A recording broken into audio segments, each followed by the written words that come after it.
بسم اللہ الرحمن الرحیم۔ السلام علیکم۔ بیٹے پر قابض ساس اور بے بس بہو، وہ میرے ساتھ انسانی حقوق کے لیے کام کرنے والی ایک تنظیم میں کولیگ تھی۔ 3 سال بعد حادثاتی طور پر ہماری ملاقات ہوئی۔ اس دوران اس کی شادی ہو چکی تھی۔ اب اس کے لہجے میں کڑواہٹ اور باتیں سٹریٹ فارورڈ تھیں۔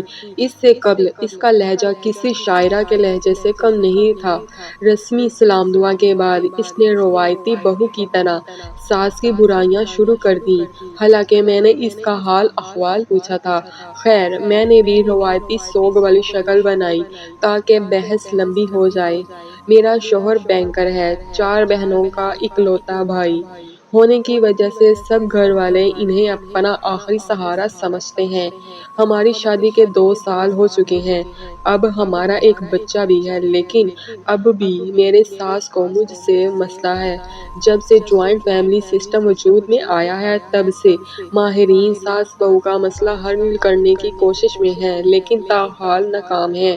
میں نے درمیان میں مداخلت کرتے ہوئے یہ سمجھانے کی ناکام کوشش کی کہ یہ مسئلہ ہر بہو اور ساس کا ہے، صرف آپ لوگوں کا نہیں۔ وہ خاموش ہو گئیں اور گہرا سانس لینے کے بعد گواہ ہوئیں۔ ہماری شادی کا 10واں دن تھا جب میں نے سہیلیوں کو ساس کے سامنے اپنے شوہر کی تعریف کی۔ جب میری سہیلیاں چلی گئیں تو ساس مجھ سے لڑ پڑی کہ سب کے سامنے پتی کی محبت بیان کرنا شرم کی بات ہوتی ہے۔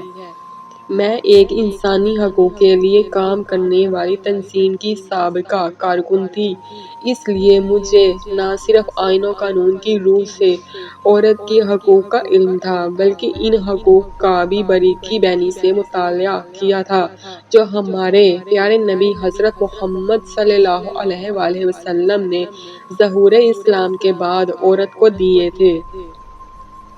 اس لیے میں ساس کا یہی بچگانہ رویہ بہت مشکل سے برداشت کر رہی ہوں۔ گفتگو کی ابتدا سے میں محسوس کر رہا تھا کہ میری کولیگ سمیرہ، فرضی نام، کوئی بات شیئر کرتے ہوئے اس وقت بات کا رخ موڑ دیتی ہے جب ہماری نگاہیں ملتی ہیں۔ شاید ہمارے بیچ سابقہ احترام کا تعلق اور مختلف جنس سے تعلق رکھنا آ جاتا۔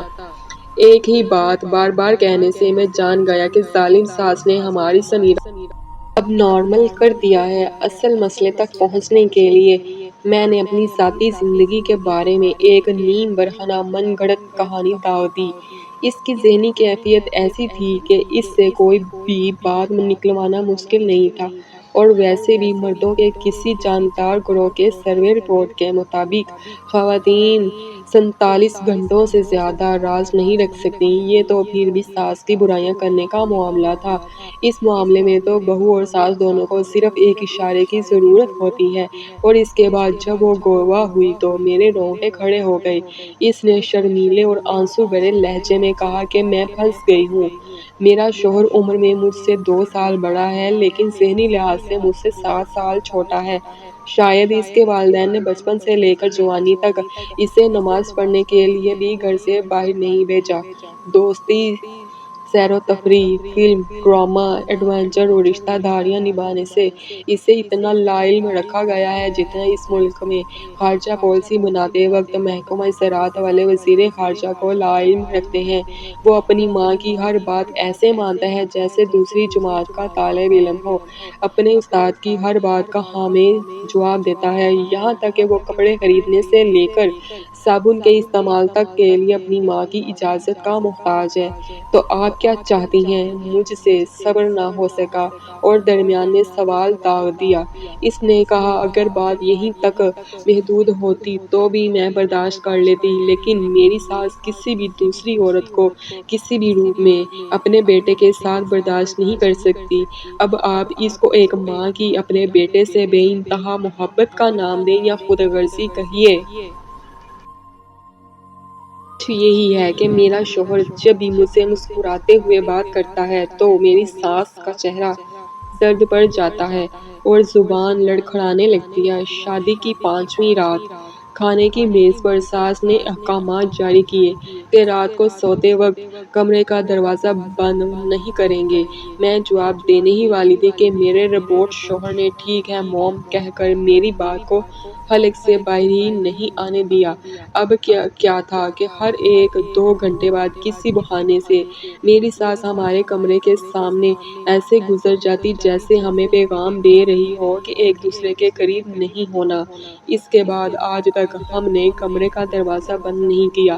1-2 بار تو میں نے خود اپنی آنکھوں سے دیکھا ہے کہ وہ چھپ کر ہمیں دیکھ رہی تھی۔ اس کے علاوہ جب بھی ہم کمرے میں اکیلے بیٹھ کر کوئی پرسنل بات کرتے ہیں تو یہ اچانک نمودار ہو کر ہمارے ساتھ بیٹھ جاتی ہیں اور تب تک بیٹھی رہتی ہیں جب تک کہ میں کمرے سے نہیں نکلتی۔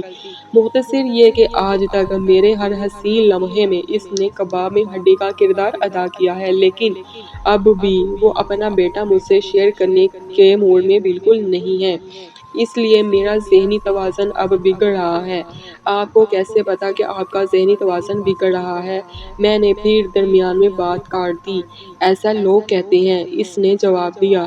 اگر سمیرہ کوئی عام ناخواندہ یا کم پڑھی لکھی لڑکی ہوتی تو شاید ان کی باتوں پر میں کبھی یقین نہیں کرتا، لیکن وہ ایک ہیومن رائٹس ایکٹیوسٹ اور 2 مضامین میں ماسٹر کرنے والی لڑکی ہے۔ اس نے اپنے شوہر کا جو نقشہ بیان کیا ہے، اس کی روح سے سمیرہ کی بات 100% سچ لگتی ہے۔ ساس بہو کی لڑائی میں قصوروار ہمیشہ بہو کو گردانا چاہتا ہے، لیکن بعض اوقات حقیقت اس کے برعکس ہوتی ہے۔ دین اسلام اور آئین و قانون نے ماں کو اپنے حقوق دیے ہیں اور بیوی کو اپنے۔ اس لیے ماؤں کو چاہیے کہ بہو کو برداشت کریں۔ بہو بھی مستقبل کی ماں ہی ہوتی ہے۔